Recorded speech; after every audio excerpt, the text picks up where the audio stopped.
रामराव मंडळी, हर हर महादेव, जय शिवराय. भावांनो, चाललोय आम्ही परत दुबईला. हे आहे मुंबईचं एअरपोर्ट. जेव्हा पण तुम्ही आलात ना नवीन आतमध्ये एंट्री केली ना, सिक्युरिटी पाशी व्हिडिओ नाही काढू शकत आहे. आणि त्याच्यानंतर ना आपली जिथं फ्लाईट असते ना,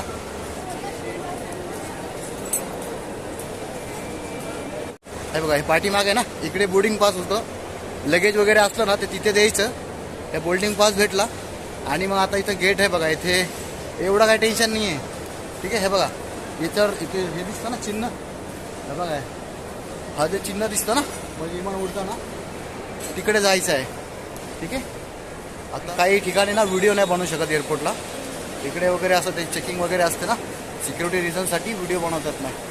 चाललो, 3 महिन्याची सुट्टी होती, परंतु कंपनीनं फोन करून जरा बोलवलं आहे अर्जंटमध्ये. मग परत 7-8 महिन्याच्या नंतर परत येईल मी. आता निघलो आहे. नंतर बघा, हे फायनली इकडे तुमचं जे काही बॅग वगैरे असतं ना ते चेक करायचं. इकडनं आतमध्ये जायचं. बघा, इकडे आहे ना पाठीमागं इमिग्रेशन होतं. आणि एअरपोर्टला आला ना तुम्ही, हे बघा असं आतमध्ये शॉप वगैरे असतात. आणि त्याच्यावरती लिहिलेलं असतं गेट नंबर किती, आपल्याला किती गेट नंबरला जायचं आहे, कुठल्या झोनमध्ये आहे, सगळं लिहिलेलं असतं. आणि नाही जरी नाही विचारलं ना तुम्ही, सगळे मराठी बोलणार आहेत एअरपोर्टला. हिंदी बोलायची गरज नाही, मराठीत बोलायचं. सगळ्यांना इथे मराठी येते. मग असं याच्यावरती बघत जायचं की गेट किती गेट आहे, किती झोनला आहे ना, असं जावं लागेल आपल्याला. आणि हे इकडनं काय घ्यायचं नाही, हे माग आहे. इकडनं घ्यायला गेलं ना म्हणजे पूर्ण पगार जाईल. म्हणजे इकडनं बाहेर पडलं ना तुम्ही, मग तुमचा झोन येतो. जे आपण तिकीटवरती लिहिलेलं असलं ना तुमचा किती कोणता झोन आहे काय आहे, त्या हिशोबानं चालायचं. नाहीतर ना ते हे राहतं बा लिहिलेलं, ते सिम्बॉल वगैरे असतं ना, ते बघत बघत जायचं. असे इंडिकेटर असतात आणि याच्यावर दिलेलं असतं टायमिंग. माझी फ्लाईट आहे 251. ऑल गेट इकडे लिहिलं ना, ऑल गेट. इकडे सरळ जायचं, इकडे जायचं. मग बघा याच्यावर लिहिलेलं बघा, माझा गेट आहे ना 85 आहे. 85 गेट नंबर. उजवीकडे जायचं आहे मला पूर्ण. ह्याच एअरपोर्टमध्ये आपली संस्कृती बघा, असं मस्त आहे ना, असं सजवलेलं आहे आतमध्ये. एअरपोर्टमध्ये भारी एकदम. म्हणजे त्यांना चालाय खूप लागते, लांबपर्यंत जावं लागतं चालत चालत चालत चालत. इथं लिहिलं बघा 86 सरळ. हे असं म्हणा जायचं सरळ, ते एअरलाईनवाले. ठीक आहे. इथं लिहिलं ना A85, इकडनं जायचं आपल्याला. पण आपल्याला आहे आता वेळ, तोपर्यंत आपण काय करू, घरनं आणला मी डब्बा. ठीक आहे. लास्ट वेळा जेवून घेऊ घरचं. जेवण वगैरे इथे बसून करू शकतो. पाणी घेऊन आलं तिकडनं, इकडनंच जायचं आहे. तोपर्यंत जेवण वगैरे करून मग परत भेटतो व्हिडिओमध्ये. हा गेट आहे, याच्यात आलं ना हवा बसमध्ये बसायचं आहे. बसमधनं आपल्याला तिकडे जायचं आहे दुसऱ्या टर्मिनलला. बसमध्ये बसून इकडनं लांब आहे ना, इकडे फ्लाईट आहे उभा आपली, इकडनं जायचं आहे. बऱ्याच वेळा काय होतं माहिती आहे का, डायरेक्ट वनला जायचं आणि इकडनंच फ्लाईट भेटते. परंतु आता ह्याच्यात काय झालंय, ह्याच्यात बसून जावं लागेल. म्हणजे लांब फ्लाईट आहे ना, म्हणजे पायी चालायचं. ही बस पण एअरपोर्टची असते, त्याचे काय पैसे वगैरे काय द्यायचे नसतात. चालतोय आता इकडनं वरती चढायचं. वरती चढा, इकडनं आतमध्ये चला. हे आहे प्रायमी बिझनेस क्लास. ठीक आहे. आपल्याला जायचं पाठीमागे. इथे सगळं लिहिलेलं असतं बघा. हे बघा, हे नंबर असतं त्यात लिहिलेला FD1. ओके. असं तर बघा, हे पाठीमागे पूर्ण एवढं म्हणून. काय झालं माहिती आहे का, मला जी सीट तिकडे होती ना, आता म्हणजे विमानामध्ये गर्दी नाही, म्हणजे सीट फुल नाही आहे समजा.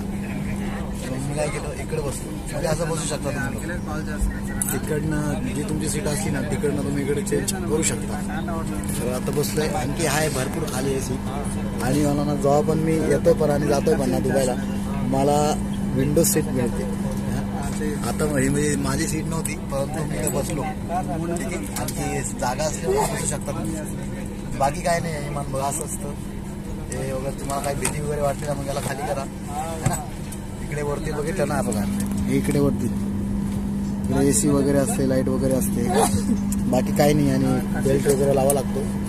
काही जर तुम्हाला नाही कळालं ना,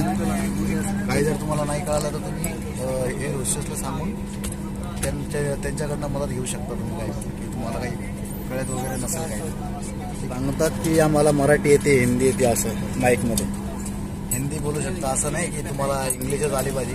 मी तुम्हाला पहिल्यापासून सांगतोय हिंदी नाही. इथे मुंबई एअरपोर्टला असतो ना तुम्हाला मराठी आली पाहिजे. इथे मराठी तुम्हाला सगळेजण मराठी बोलतो. की सुरक्षा सुविधाओं का प्रदर्शन करेंगे. रिवाज चाललाय. सुरक्षा हमारे लिए अत्यंत महत्वपूर्ण है क्योंकि इस मार्ग की सुरक्षा नियम मुसलमानों से अलग हो सकते हैं. इसलिए आपसे निवेदन है कि आप हमारी ग्रुप की ओर ध्यान दें. The address may be attention. Please will now demonstrate the safety features of this aircraft. The safety is our most concern, and safety features may differ from other aircraft. We ask you to direct your full attention camera in front of you. हे ऐकायचं आठवणीनं सांगतात ते. एक चाललं bye by India. चाललो मी. विमान चाललंय म्हणा. आता अचानक पुढे जाईल आणि मग ते उडेल ना, मग बघा मजा येते. हर हर महादेव. बघा आपली मुंबई बघा कशी दिसते. आता हळूहळू गायब होईल. स्टेशन आहे खाली, मेट्रो स्टेशन.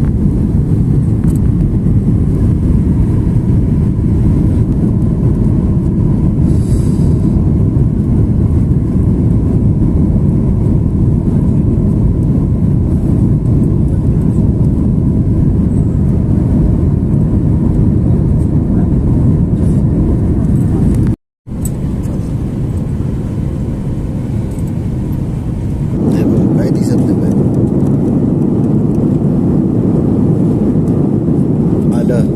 शारजा आलं. शारजा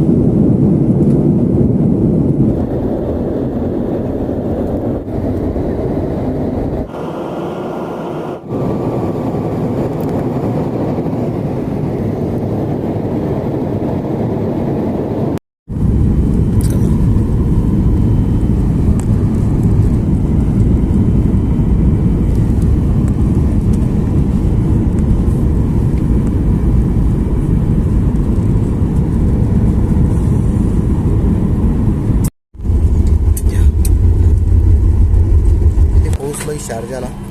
आणि आता उतरायचं आहे. ते शारजा एअरपोर्ट. लाईन लावली उतरण्यासाठी. उतरून मग जायचं बाहेर. हे शारजा एअरपोर्ट आहे. एवढं मोठं नाही आहे तर आहे. इंटरनॅशनल एअरपोर्ट आहे. असं इकडनं बाहेर पडायचं. बाहेर चला. आता बाहेर नीट निघायच्या पाठी. जर तुम्हाला माहीत नसेल ना, हे बघा नीट चालायचं. नाही बघा असं निघा नीट. ठीक आहे. हे लोक चालतात ना. आणि असं काय नाही, इकडे यांना ना हिंदी कळते. जर तुम्हाला नाही समजलं ना, तुम्ही विचारू शकता हिंदीमध्ये ना. ते लास्ट हे होतं, स्कॅन होतं तुमचं जे काही सामान असेल ना हातामध्ये, हँडबॅग वगैरे, तिचं स्कॅन करून घ्यायचं. आणि नीट असं खाली उतरलं ना, समोर तुम्हाला दिसेल तिथं लगेज येईल. आपलं जी बॅग असते ना आपली, ती लगेजवाली ती बॅग इथे येईल. तर ती बॅग इथे आपल्याला ह्या साईडला, इथे ह्या साईडला, इथे आपलं फ्लाईटचं नंबर वगैरे येईल. ते नंबर वगैरे बघा आणि तिथे जाऊन तुमची बॅग घ्या. बॅग घेतली ना, सरळ बाहेर निघायचं आहे. आणि जे काही तुमचं कंपनी असेल, जे काही तुम्हाला तिकीट दिला ना, तर ते लोक तुम्हाला येतात ओळखायला. ठीक आहे. नाव विचारतात ते की तुम्ही आहे का बाबा. इकडे एक्झिट करायचं आहे तुम्हाला या साईडला. इकडे एक्झिट केलं ना, इकडनं मग डायरेक्ट बाहेरच पडायचं तुम्हाला. परंतु लगेज आहे ना तुमचं, लगेजसाठी इथं यावं लागतं आपल्याला. इथं येणार आहे बघ माझी बॅग. इथं लिहिलं ना, इथं लिहिलेलं आहे बघा, ही माझी बॅग. कशानं ओळखू येईल? इथं लिहिलेलं ना, एअर इंडिया एक्सप्रेस राजेंद्र बघा नाव पण असते. त्याचे नाव पण लिहिलेलं असतं राजेंद्र. इथं लिहिलेलं बघा, मुंबई फ्लाईट IX 251 है ना. तर बघा इकडनं बाहेर पडायचं. इकडनं एक्सचेंजमध्ये पैसे वगैरे घ्यायचं असेल तर घ्या एक्सचेंज करून. नाहीतर बघा हा एक्झिट डोअर बाहेर. इकडनं बाहेर पडलात ना तुम्ही. आता बघा समोर लोक उभा राहतील. तुम्हाला जे घेण्यासाठी येईल ना, ते उभा राहील समोरच. तुम्हाला बाहेर पडल्याला तुम्ही लाईनच उभा राहतात लोक, म्हणजे तुम्हाला विचारण्यासाठी की तुमचं नाव राजेंद्र आहे का, तुम्ही या कंपनीमध्ये आहात का. त्यांच्याकडं ना ते पासपोर्टचं झेरॉक्स वगैरे, फोटो वगैरे असतो त्यांच्याकडं. मग त्यांना लगेच माहिती पडतं. हे बघा हे इकडं पाठी, मग इकडनं तुम्हाला घेऊन जातात ते. तर काही घाबरायचं नाही आहे. जरी तुम्ही नवीन जरी बसले विमानामध्ये तर काही टेन्शन नाही आहे तुम्हाला. ठीक आहे. आणि हे एअरपोर्ट शारजा एअरपोर्ट ना छोटं आहे. दुबई एअरपोर्ट थोडं मोठं असतं. आणि गाडी येते कंपनीची घ्यायला, इथंच थांबावं लागतं. ही गाडी मला घ्यायला पार्किंग लॉब आहे. आता चाललोय पार्किंगमध्ये, तिथे पुढे गाडी उभा आहे. आता तिकडनं ड्रायव्हर आलाय, आता तिकडनं डायरेक्ट रूमवरती. मग उद्यापासून ड्युटी चालू. ठीक आहे. तर तुम्हाला ही जी माहिती आवडली असेल तर व्हिडिओला कृपया करून लाईक, चॅनलला सबस्क्राईब नक्की करा. परत भेटू नवीन व्हिडिओमध्ये. तोपर्यंत जय हिंद, जय महाराष्ट्र, हर हर महादेव, जय शिवराय, जय शंभूराजे.